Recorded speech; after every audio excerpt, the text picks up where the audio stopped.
आज मैंने zero hour में एक महत्वपूर्ण मुद्दा उठाया है जो देश के तमाम मोबाइल फोन यूजर्स से जुड़ा हुआ है, आप सबसे भी जुड़ा हुआ है। वो ये है कि हम जब अपना रिचार्ज कराते हैं तो हमें अपने प्लान के अनुसार डेली की डेटा लिमिट मिलती है। 1.5 GB प्रतिदिन डेटा, 2 GB, 3 GB। लेकिन रात 12 जैसे ही बचते हैं, मिडनाइट होती है, दिन समाप्त होता है, तो जितना बचा हुआ डेटा है, अनयूज डेटा, वो एक्सपायर हो जाता है। उसे अगले दिन के लिए कैरी फॉरवर्ड या रोल ओवर नहीं किया जाता।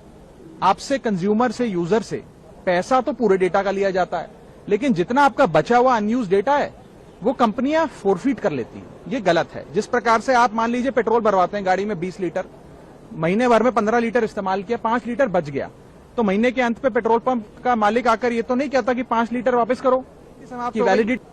भाई आपने पूरा पैसा दिया 20 लीटर का, तो पूरा 20 लीटर आप इस्तेमाल करेंगे। ठीक उसी तरह डेटा रोल ओवर भी अलाउड होना चाहिए। यदि मैं एक दिन में अपनी डेली की डेटा लिमिट को यूज नहीं कर पाया हूं, यूटिलाइज नहीं कर पाया हूं, वो अगले दिन का जो मेरा डेटा लिमिट है उसमें जुड़ जाना चाहिए। और डेटा रोल ओवर भारत में अलाउड होना चाहिए। देशों में, United states of America, Europe के कई देशों में, ऑस्ट्रेलिया, नेदरलैंड, तमाम देशों में ये डेटा रोल ओवर और डेटा कैरी फॉरवर्ड की फैसिलिटी दी जाती है। और मेरी दूसरी मांग ये है कि डेटा ट्रांसफर, जैसे हम एक दूसरे को पैसा ट्रांसफर कर सकते हैं अपने मोबाइल फोन से दूसरे मोबाइल फोन में, उसी तरीके से डेटा ट्रांसफर भी अलाउ होना चाहिए। मान लीजिए आज किसी परिवार में बूढ़े माँ बाप स्मार्टफोन कम इस्तेमाल करते हैं, कम डेटा कंज्यूम करते हैं, लेकिन उनको बच्चों की पढ़ाई करनी है, उन्हें ज्यादा डेटा चाहिए, तो माँ बाप अपने डेली की डेटा लिमिट से बच्चों को डेटा ट्रांसफर कर सके। इस प्रकार की फ्री डेटा ट्रांसफर की भी एक योजना बननी चाहिए। ये महत्वपूर्ण मुद्दे आज मैंने सदन में उठाए हैं।